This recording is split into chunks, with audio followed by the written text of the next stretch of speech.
you'll get so destroyed in lane that you might have to uninstall Dota from your computer. Like Okay. it's just unplayable completely. Sand King's like not a good offlaner versus a lot of these heroes that can just sort of man up and hit him and go on him, especially versus Lich Juggernaut, as you mentioned, like a very traditionally strong lane.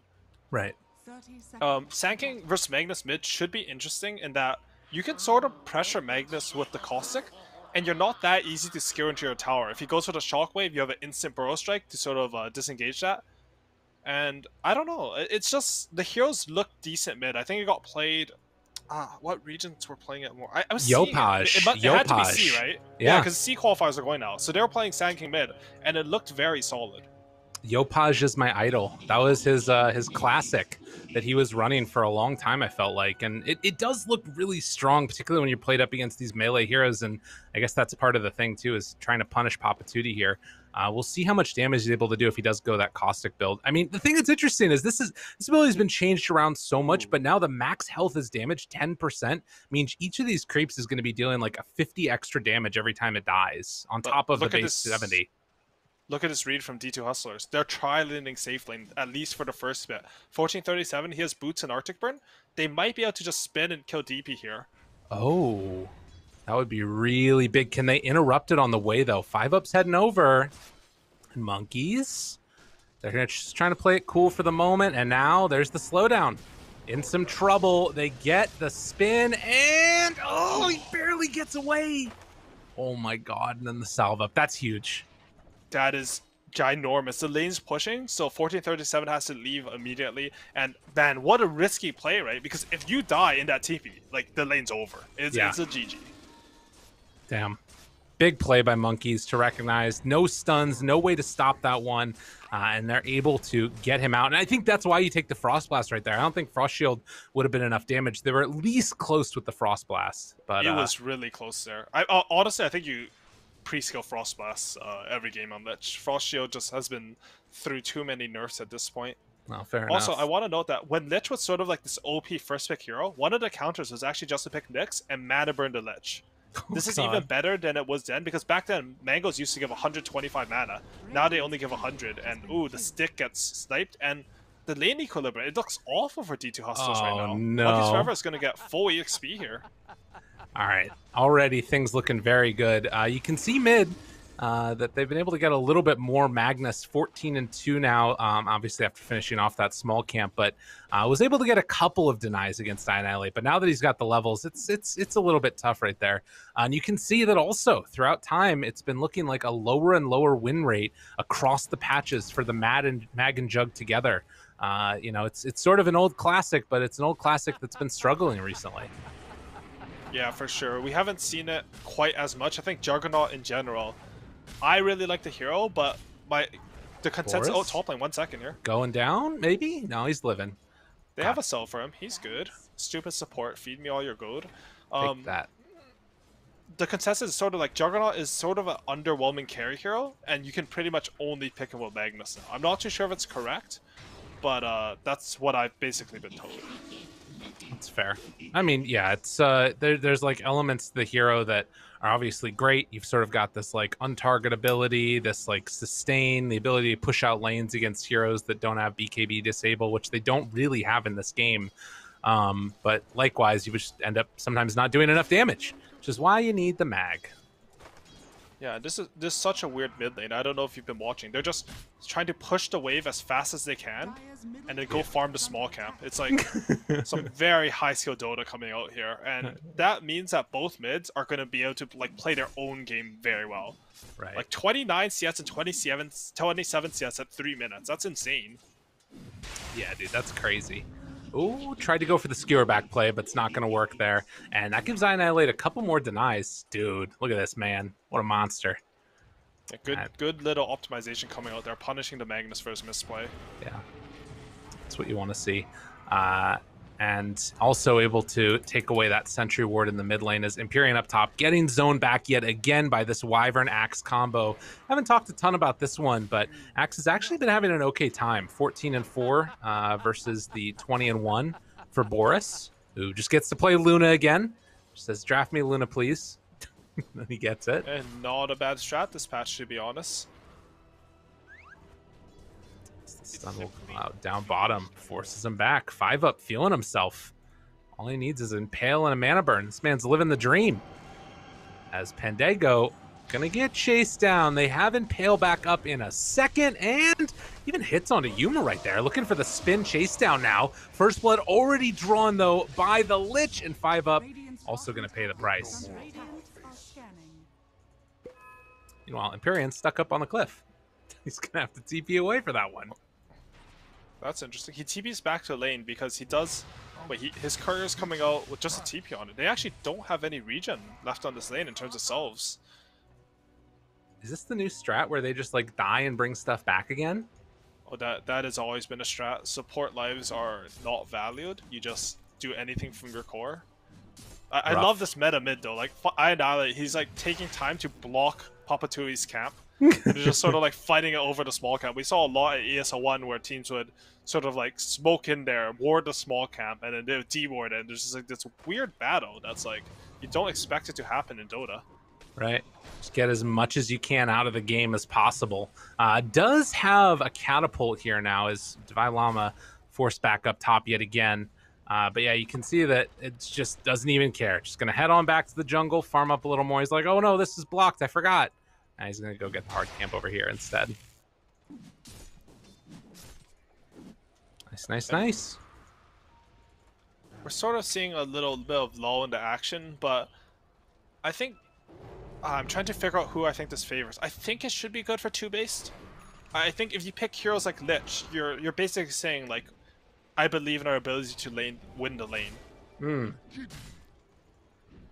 And it's going very even in all of the lanes, is what you're telling me right now. Yeah. Oh, I had looking for something I there. thought he had Burrow Strike there with the epicenter, but he was just faking it out in order to get the Magnus away from him.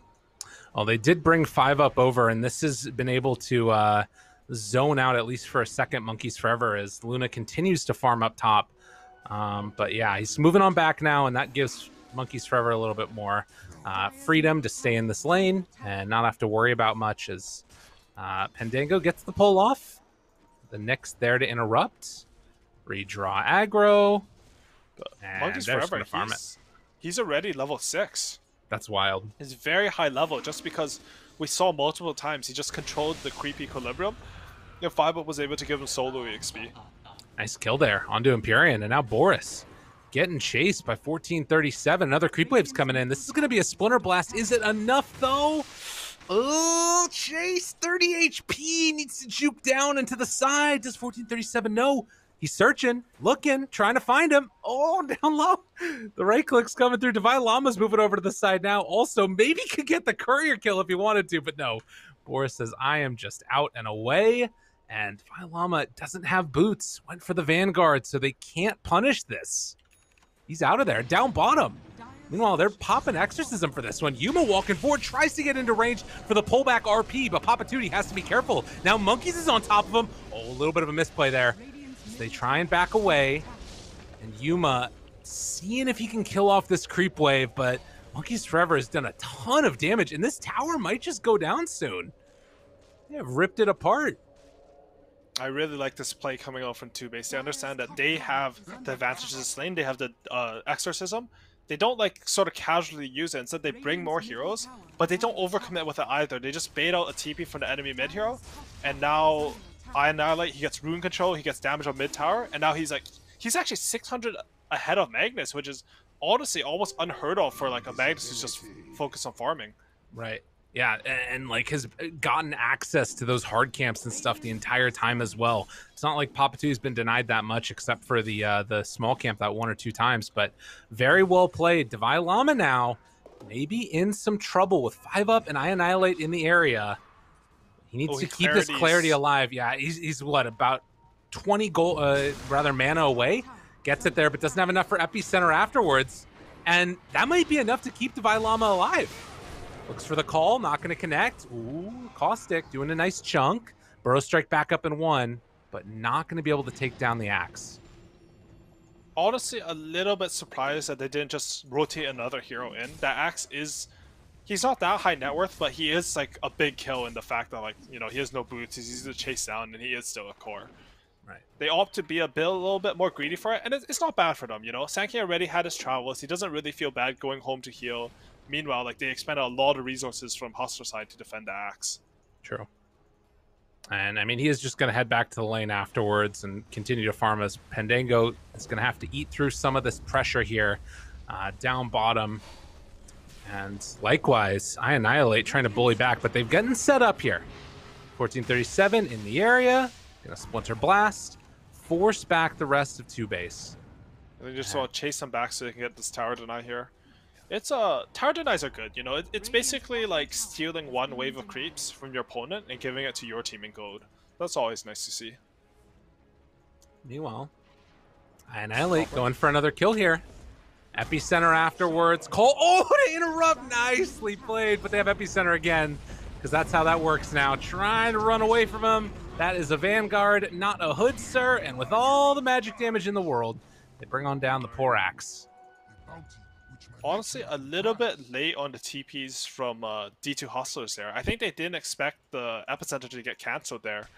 And maybe they could have saved the Axe, but the end result is like Toobased. They make the good play. They're sort of making plays bottom side of the map. They force some rotations there because of Winter Wyvern TP'd, and they immediately flip the map and make a play on the other side. It's really good theoretical Dota. The other thing that we haven't really seen so far, and this has always been one of the issues that I feel like you end up with Mag Jug, is I don't think we've seen him empowered once. You know, this core Papa Tootie's been playing more for himself, which is what you want to do, but means Jug's farm has not been up where you normally want to see it. Papa Tootie, oh, the Burrow Strike catches mid-skewer, and I Annihilate with the double kill. My goodness. Yeah, honestly, this game and the last game, I Annihilate's just looking like the best player on the server by far. Yeah. He carried that tiny game super hard, and this game he's managed to find a hero that out-farms Magnus in lane, like a melee hero, which is really rare. Sort of just like get his own game going, make plays around the map. Just really impressed with the level of play coming out. You know, I Annihilate, he's been one of those players, he's been grinding for a long time. And I'm really impressed to see his like progression over the years into like this formidable player that he's showing right now. Definitely. Danny's been doing it. He's you know, obviously well known as a streamer as well of Dota constantly. He's grinding all of the time, and you know, it's one of the things that we've seen is the rise up of a lot of these players during the DPC times. You know, they start to go from forming stacks to forming good teams, and they're looking good here in this game number 3 as 5-up. We'll go for the stun and the walk away afterwards onto Devi Llama, and it looks like they're going to try and pressure for the tier 1 now. One range creep managed to snipe that Nyx courier. Feels bad for him, man. Poor guy. That's what happens, though. That's what you get for playing Nyx, honestly. This hero. True. Stupid bugs.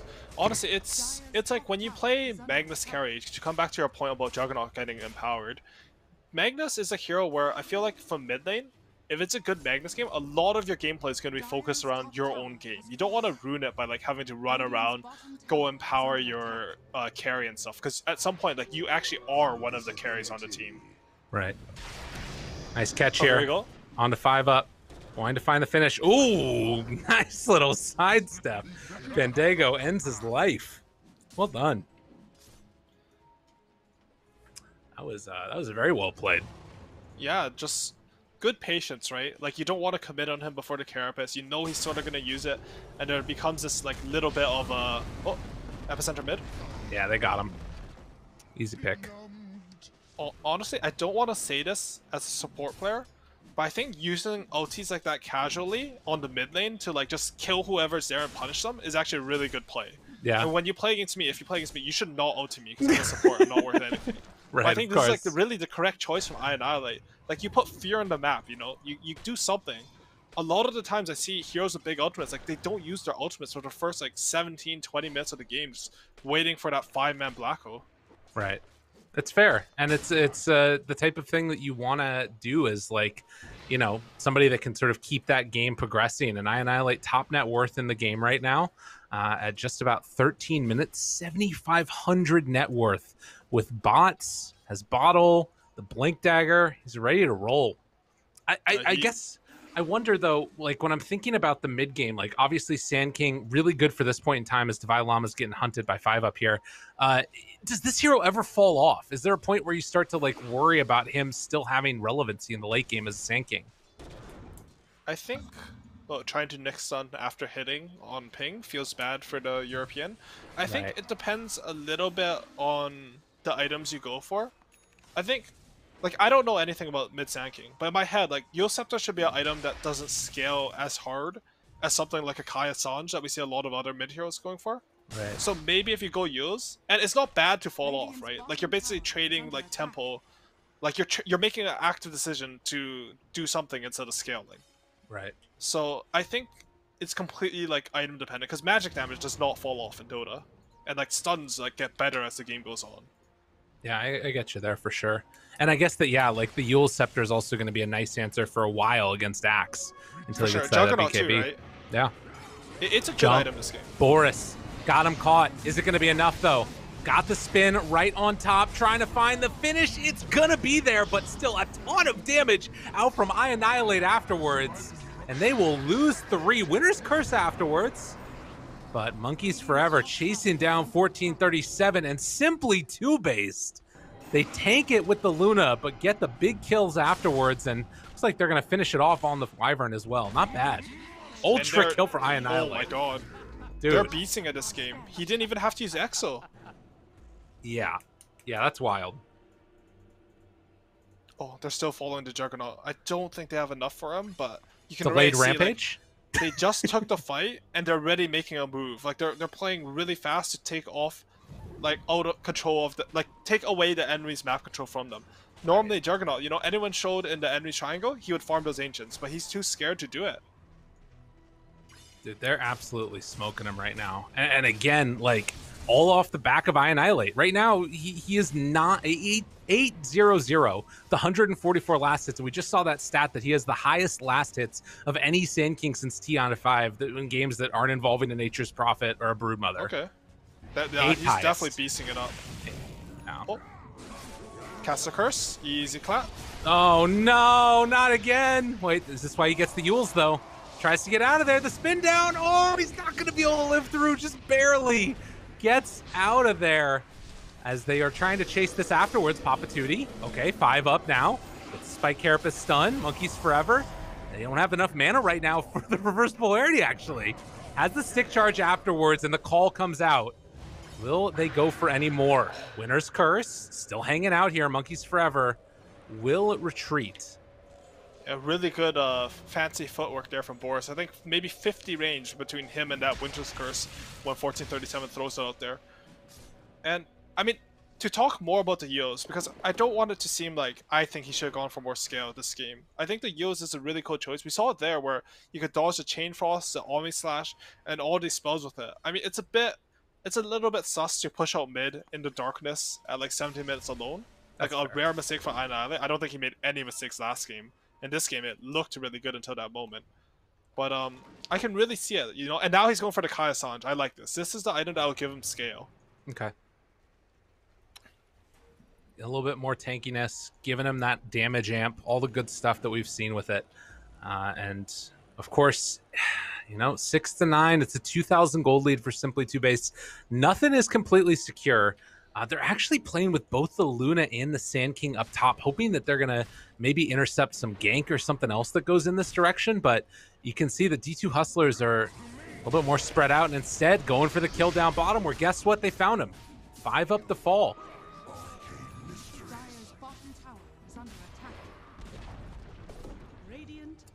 Big wins right there for the D2 Hustlers. And they'll take down that bottom tier 2 tower and immediately smoking. I mean, this game, it's got that feeling, right? You see these moves going in, and so this sort of pendulum is swinging back and forth of the team that's kind of in control of the momentum. And right now it feels like it's D2 Hustlers. Yeah, they do have basically all their spells still after that pick off. Omni Slash being up in 9 seconds. Oh, they have an Arcane Rune on Juggernaut too. That's quite nice. All right, they're moving over. I Annihilate. They don't quite spot him yet. Radiant Vision a little bit low in this area. And still smoked up for the moment. It looks like they're going to retreat after the big force gets shown mid from Toobased. I'm a bit surprised that Juggernaut went for Maelstrom this game with the Magnus. I think, like I saw Anti-Mage go for Echo Saber with Magnus, and it looked really good. I think Juggernaut could have done the same thing this game. Like some Echo Saber into SMY, and he would have just been a beast in the early fights. Yeah. I guess maybe his thought process is like, I'm not going to be able to farm because you're not going to be empowered all the time or something like that. That's true, yeah. But it could be maybe stronger fighting right now as well. Oh my god, the freaking throat singing every time. It's legit. It's oh, so look at good. this. Look at the healing ward. Oh, Yuma, he was ready. He's the healing ward keeping him alive through all of that. Afterwards, Boris turns on a Pendago, tries to go for the kill. They weren't able to bring down that jug. That is a lot committed for that one. Yeah, for sure. And it's basically as if you spent 2 OTs just to kill a Lich. I mean, that is what happened. But the end result is that as soon as Pendago comes back to life, like, they're going to have a big timing here where there's no egg, there's no epicenter. I think they should look at taking this fight. They've already drawn the line. They're going to smoke to mid tower here and try to take the objective. The scan still connecting. It was hitting on Yuma right there. And now trying to interrupt this. Nyx wants to get their Papatuti smoke breaks. And so will Divine Llamas. So really heads up play there by Toobased to recognize what was coming their direction, able to interrupt it and stop that pressure. But we'll see if they can do a second round of it or if maybe Hustlers are just comfortable pushing. Even good play by 5 up there, I think. Recognizing that the smoke was coming, as you said, and just positioning perfectly to break that. I mean, I like making fun of Europeans, but he's honestly played really well. The last game, like, I mean, he played his Earth Spirit well enough to get that hero battle. 1 second, jump onto Theban here. Silence. They chase. Winner's Curse onto 1. RP pulls back the Sand King. Do they have enough? Taunted. Burrow strikes away. Weird initiation. Missed the call. Oh, man, there's some spaghetti happening. Things are all over the place.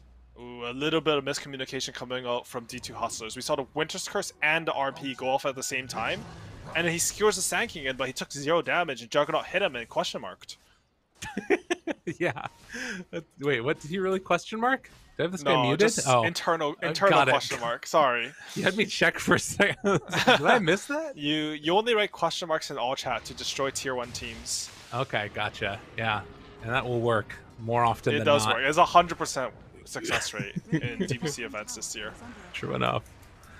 Let's see if maybe they can get some of that mojo here in game number 3. D2 Hustlers. I guess the other reason that you question mark is if, you know, there's a pause and they don't say anything. Oh, the taunt. True. Able to catch. I Annihilate. Chasing down Divine Llama. Gotta run. Monkeys Forever's there. The silence afterwards. And, well, Yuma's like, you're not my friend anymore. I don't want to be here. Ooh, the healing ward was helping him for a bit. But, yeah, he's just going to retreat away. As Pendago kills off that courier. TP's out. Wait, are they... What? Papatuti? What? What? Oh, that was weird. And he's mega dead now. And this is a Roshan. They popped the Exo. They've gotten kills right beside the pit. They're ready to go. Look at Boris. He even understands that he can kill the midway, be a bit greedy, and then come reap his rewards. Like, I'm the carry. Everyone do my work for me. Kill Roshan, and I'll get all the rewards in Aegis. Feels good, man. Perfect. Just what you want to see out of your Luna player.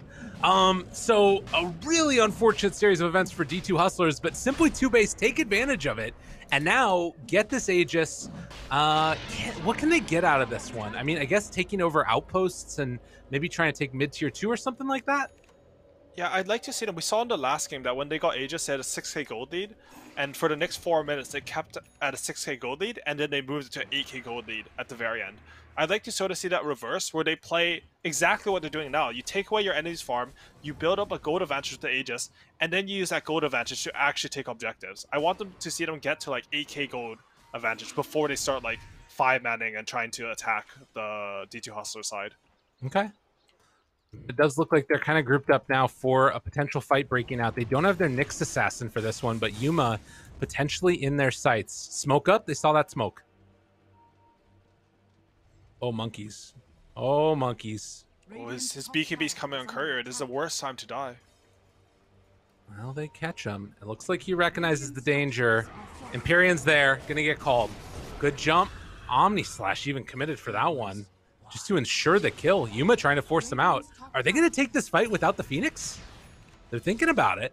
Yuma walks in, goes for that spin, and now the Burrow Strike over to the side, able to catch Llama. Nice way to separate him. 5-up, down low, dead. He's forever thinking about walking down this one. Papa Tootie in some trouble. They pull back in onto one. Annihilate has Burrow Strike back up again. Catches onto that Wyvern. Epicenter afterwards. Good call. Trying to take down Monkeys. 2 fights going simultaneously. The Yule Scepter keeps him alive for the moment, but eventually the dunk comes out. Huge win for the Hustlers. I'll take your tribute. And 1437. He's going to die in the pit. Kick off there. Really good punish and just splitting off the fight. They understood that they didn't have damage to kill this Aegis Luna because they used the Omni Slash just to finish off that Phoenix. So, you know, they just split it up. They had Monkeys overcommit on one side, they split them up on the other, and they end up taking that fight. With that said, Toobased, they still have the Aegis. Luna's going to TP bot for this juicy 4 range creep wave, and I don't think they're feeling too bad about that fight. Yeah. I mean, I guess that's the thing that's weird is like you're taking the fight with Aegis and it's sort of breaking even, I guess. But they're still gaining a bit of a lead. I mean, if you still have the Aegis afterwards, though, it's like it's not like anything permanent has happened, right? Like you're still going to be able to use it to take objectives and control the map. That's fair. It was a bit of a weird fight to take. I thought Toobased were just going to run because their Phoenix was dead, their Exo was down, and I don't know, but they decided because they had the Nyx eggs and the Luna BKB, they were ready. Unfortunately for them, you know, Nyx barely dies in the burrow. They like it was very close to them not having enough damage, and yeah, but they still have all their spells now, and I mean high ground with Nyx eggs, very strong.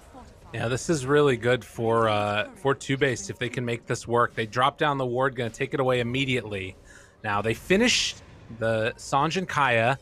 Like you talked about earlier, Monkeys has finished his BKB. Boris has himself with the Daedalus. They do also, though, have Scotty done on Yuma. Can he make anything happen? The Winner's Curse going to be used at the start. The jump forward, able to pull him back. Papa Tootie looking for the blow up. Monkeys is gone. Just like that, and now the pull onto Sand King. They use the RP for Annihilate. Simply Toobased, a little bit too comfy there. Oh, man. Wait, more maybe? 5-up.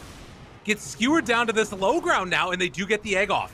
Okay, this could work. Oh my god, can Boris carry? The chase down, looking for the run, blows up Papa Tootie. They did have to use the egg for that one, but a quick turn, and now Pandago throws out the Chain Frost, trying to control, hitting a billion creeps, few heroes, but Yuma jumps in, then the taunt, pulling him back again for the kill. Boris dropping down low, Burrow Strike not gonna do it. Not going to be able to hit the Impale. That's Aegis down. Do they have enough left in the tank to kill off Boris? The spin, the taunt, trying to kill both at once, but they have the Phoenix nearby. Trying to save him, trying to keep him alive. Yuma down low. The stun is there as well. Needs a couple crits, needs some more hits. 1437, the big call comes out, interrupting. It's not quite there. Monkeys is back. They blow him up. A triple kill for Boris. Beautiful Dota from Simply Toobased. Oh my god. 5-up just hit a Carapace onto an Axe as he blinked in before he could get called. His call off, and that completely changes the outcome of the game. He gets a call off there, Luna dies, Jug lives, and I think this is a huge comeback, but just this one play from 5-up manages to completely turn this game. I also want to mention that our stats man Knoxville, he pointed out that 1437's Courier got sniped with his 4-staff on it. That could have potentially been a change in that last fight, and Boris beams the ground, thinks it hits buildings, it does not. But yeah, as a result of that one Carapace, this game is completely changed, and they get racks with a 10k gold lead now. That was wild, man. And again, it's like one of those things where it's just those little interactions. That's all it takes to split that thing up. And you know, the buyback from the Phoenix getting there to try and help as well would have just been a second too late if they're able to get that call. And instead, it ends up working out. They take full advantage of the Aegis. 10k gold lead right now for Simply Toobased with the racks up. Just really clutch. I'm just really... Oh! Again, Llama. Can they follow this up with anything else? Do they need to? Yule Scepter is there, and it's like Llama will be able to back out. He's chill. I will say, though, it felt a bit weird. Like, they took 2 fights without letting their Aegis tank for... Oh! Magnus? Good spike Carapace. Trying to skewer back. The stun is there yet again. Chain Frost. This one's going to bounce to more dire heroes. Yuma spinning. Does have Omni Slash back up soon in a second if he wants to use it. But there's actually going to be the Winner's Curse bouncing back and forth. A couple more hits. It's not quite enough. Monkeys lives through it. Now Pandango walking in. I Annihilate. Drop down low. The call connects onto 2. Is it going to be enough? Dunk onto 1. Now looking for more. Yuma goes back in for the spin. Omni Slash has already been used though, so he has to back out of there. And will he be able to escape? BKB Monkeys goes for the finish. Oh, wait. Gotta be careful. Back away. Oh, Divine Llama, he got played. Oh, the Yules from Monkeys. What a play. Oh, man, I really want to be in the comms right now with Monkeys Forever because I could just imagine him cackling as Axe blinks in there. The old plays from him getting that Yule Scepter off. Damn, dude. I was sick. Just like that, simply Toobased, taking care of business here. Taking down all of the tier 2 towers. Now looking at high ground again. Who needs an Aegis? Honestly. Yeah, just killed him though. But I think this is a little bit optimistic to go high ground here. Magnus is respawning. We're going to see RP and skewer into tier 4s here probably. Oh, pulls him back. RP afterwards, gets that BKB off. Be careful, Chain Frost bouncing back and forth. Needs to get the kill on Empyrean. He will go down. TP out. Boris managed to escape. That BKB ran out, but there's no stuns. Unreal. The presence of mind. Yet, they're still chasing. Is Monkeys in trouble? This is the saddest chase. They're just walking at each other, but no one really has any spells left because of the last fight. He's out. Yeah, he's away. Yeah, and I think it's so optimistic to go high ground like that, you know? It's so casual. Right. Like, all they should think on Toobased right now is that Roshan can start spawning right now, and I would like to have 5 heroes and control the map for it. If all they did was, instead of doing, like, I don't know, 800 damage to a tier 3, they put wards in the enemy triangle, they camped it, they would be in perfect position to take this Roshan, which is a fast spawn, by the way. Phoenix is not going to be alive when it spawns. But the drama... Owie, it's the drama of TI qualifiers. I mean, look, it gets to all of us. They got caught up in the moment. But yeah, the pressure is a real thing. Yeah. Like it's easy. Again, like I always say this, but I think it's important to highlight that it's really easy to make these calm assessments of the game with full information and not having to click your spells and control your hero and stuff. Like, there's a lot of people who make way better analysts and players, probably myself, because I just got kicked out of pro scene. And like that's because like you're able to do that without any pressure as an analyst. Right. That's fair enough. That's why you know, gotta just go to coaching. That's the way to be it. So Roche is up now. We've got ourselves the second one. Aegis Cheese, Ag Shard, 5 up. He's in position, ready, right outside. God, it's so fast. Dude, this Daedalus build, it's gone. That's it. Wait, no! Divine Llama jumps in, gets the call. It's all there. Yuma picks up the Aegis. Oh, a huge win there for the Hustlers. Do they have enough afterwards, though? Papatuti, BKB, RP back up in a second or two. Cheese is still on the ground. They go and get that one afterwards. Winner's Curse trying to blow up one, but the stun came out afterwards. Divine Llama is there for the call, but gets obliterated. Look at the damage coming from the D2 Hustlers. Is it going to be enough in the end? The chase down Boris eventually will fall. A triple kill for I Annihilate. Buybacks abound. As 5 up tried to get that Spike Carapace, but they back away again. They had got the Aegis, the Cheese, and the Shard off the back of Divine Llama Axe. Did Juggernaut eat the Shard during that fight, or did someone else get it? No, Jug still has it. So, oh, he still has it on him. Okay, because he used that Shard spin on Luna, and did he 100-0 her in one spin there? Like, I don't understand what killed her. I'm not sure. It was literally like, it was one Winterburn, and Jug just spun and killed her with Maelstrom, and like just right clicks with the Shard. So that's insane. It looks like it was the Jug did almost 4,000 damage throughout the course of that spin. It was like, that's crazy. I mean, that talent is sick. It doubles your Blade Fear damage. It's a 320 DPS spell, and then you add the Shard where you're auto-attacking once every second for 75%, proccing your Maelstrom, proccing your Scotty, and it's just so strong. And I gotta say, like, Toobased, they're in a good position. They're still in a good position this game, but I don't think they're treating the game with, like, enough seriousness. Like, I don't know how to say it. Like it's so casual. Like you They casually feel hit like Haiga they on top. won already. Yeah, like how you take Roshan is you literally walk into the pit and you're saying to the enemy team like, "Give us Roshan." There's no like, set up on a high ground, get some wards. If they come here, we're gonna fight them. Some discussion around that. Axe literally walks in and calls them both, and it leads to all the items getting stolen. Like that shouldn't happen. There should be someone tanking the smoke. Or vision outside, or any of that stuff. Like something. Like you're skipping steps. You can't, like especially with a team with someone like 1437 on it. Like they're gonna make these clutch moves. Right. You have to sort of predict that and like make your own clutch plays in order to like counteract that. It's fair. It's a tough situation. I think that this is where the learning occurs for so many of these teams, and it's why when you have these veteran players, they can sometimes come in and make the difference. And it's what you got to be on the lookout for sure. Down bottom, 5-up is there. The rest of the heroes from Toobased in the mid lane. I mean, so no more Aegis, but they did get that cheese still. Yeah, are we waiting for that next Roche? Is that basically the play, or do you want to see either of these teams be aggressive at this moment? No, they should fight right now. You cannot play... Sorry. You don't want to play passively when the map state is in default with no like real objectives. If you play passively, it means that you will be giving up more of the map than you otherwise would if you're playing like a bit more aggressive. Okay. In a default state, that means that you're getting less gold and you're falling behind. Oh, Monkeys gets revealed. Oh, the silence is out there. They interrupt on both of them. A second silence afterwards. Where's the BKB? They don't get it from Papatuti. He has buyback though. Winner's Curse now trying to blow up Monkeys forever, but it was the same time as the Omni Slash. Not the way it was supposed to go. Madness abound. Meanwhile, the skewer back pulls into another. Boris is going to absolutely rip him apart, but no! The RP came out! Where's the spin? Where's the breakdown? Do they have enough damage? Wanting to get that kill, the horn toss afterwards. Yuma starting to drop down low. Divine Llama in on both of them. The taunt, but in the end, the Luna is the queen. They take down 3, and they did so much damage when they're all grouped up. Man, it was a 3-man RP, but Jug had already started spinning. And unfortunately, both of the heroes in the RP, or 2 of them, were in BKB. Sorry, what's up there, Carl? Luna did 15,000 damage in that fight. Oh my god. She did almost twice the amount that the Radiant team did entirely. This Ame build is honestly no joke. Like, every 2.5 seconds, you have like a 400% crit guaranteed. And it shreds people. Oh, man. Well... Now the gold lead, the same as the damage that Boris did in that fight. Butterfly completed.